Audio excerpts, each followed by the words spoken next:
aprovechamos para recorrer la obra del dique, ver lo que falta, preocupados como todos por el niño y las consecuencias que pueda traer, pero bueno, tenemos que estar preparados y hacer las cosas que hay que hacer para mitigar cualquier impacto de ese fenómeno del clima. Estuvimos con el intendente también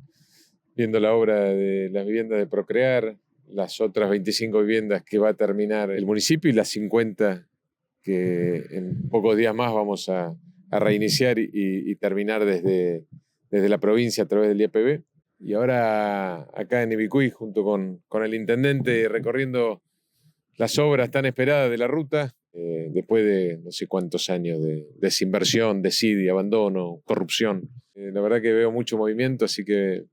muy contento de que esto avance bien y que podamos darle la tranquilidad a los vecinos que el ingreso al pueblo se está arreglando después de muchísimo tiempo.